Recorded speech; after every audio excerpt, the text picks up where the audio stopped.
As therapies for DMD improve and the average lifespan of patient increases, it's important to think about not only how to treat these patients, but also how to improve the quality of life for these patients beyond just adolescence. It is important to not only study the physiological effects of DMD, but also the psychological and social effects that the disease has on the patients and their caretakers.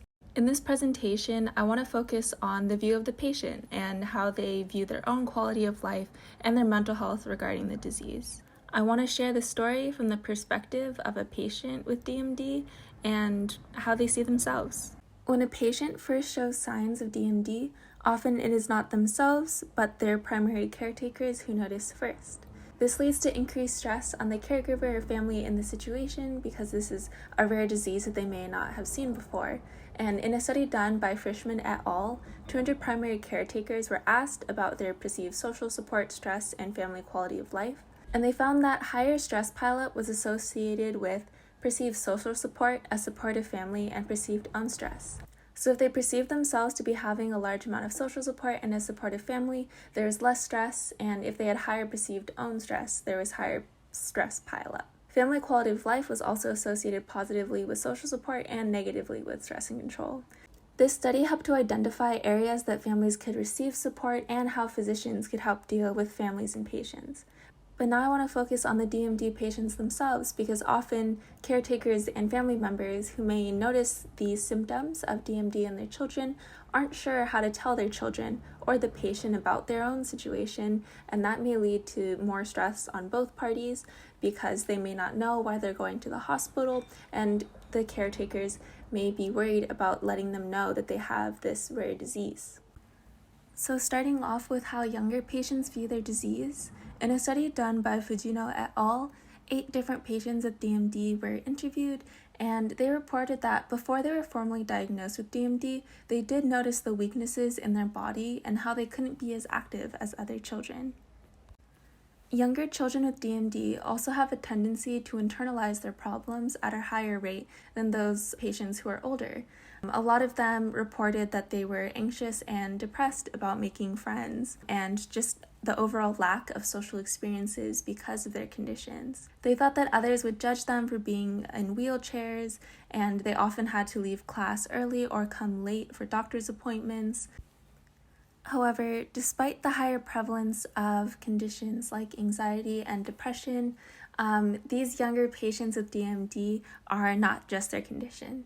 In a study done by Martinez et al. In 2020, they found that many young DMD patients had a common interest in sports and considered leisure to have a positive impact on their lives.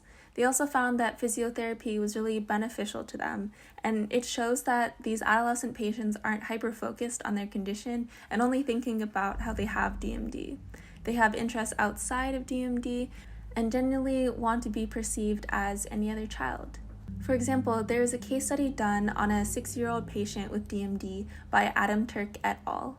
And in this study, they had this young boy go to swim classes twice a week for 2 months. And they found that this increased socialization and having an activity that he both loved and looked forward to reportedly caused him to be overall calmer and allowed him to sleep better. And this was shared by his parents. And so this study and others show that when DMD patients have things outside of their condition to focus on, it really benefits them. Additionally, an older patient in Fujino et al. Study shared his perspective on how to live life as a DMD patient. He quotes, "I want you to find something you love so much that you forget all your fears and worries about the disease, your own body's condition, or the changes the disease brings. Find what things you like to do, follow your interest, and lose yourself in it. Enjoy life. This is how you should live." And so this shows the great resilience that many of these patients have, even in the face of this serious disease.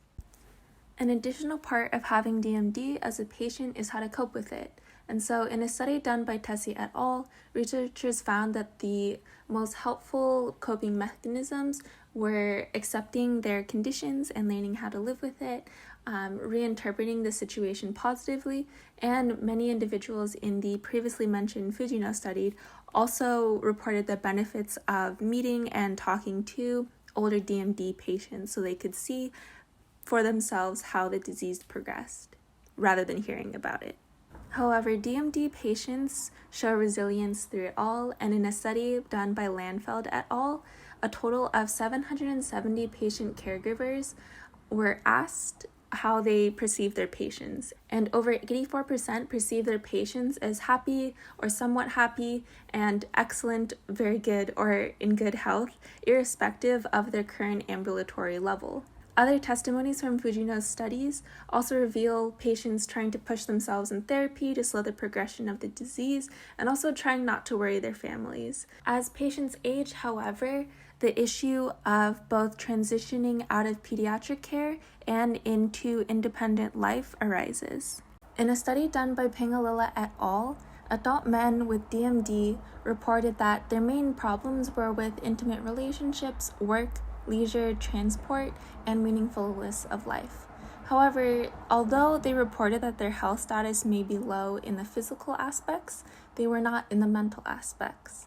And mainly, they were satisfied with their overall quality of life, and 73% of them stated their overall quality of life was very good. This idea is supported in an additional study by Lindsay et al. In 2019, where researchers interviewed patients between the ages of 19 and 28, a key period for when patients are transitioning to independent life and independent care outside of pediatric care. These men reported that having fulfilling activities outside of just being a DMD patient were extremely important to them. Many volunteered and were involved in social work. Others held jobs, and this helped them keep a social circle beyond just parents and the healthcare team that younger patients with DMD may be limited to. Others also reported that staying busy helped keep their life interesting, and that classes and education were able to distract them from just focusing on their disease and give them something to look forward to. However, they still reported that they struggled with lack of accessibility overall, whether that be career or education-wise, for those who are wheelchair-bound or might be in the future.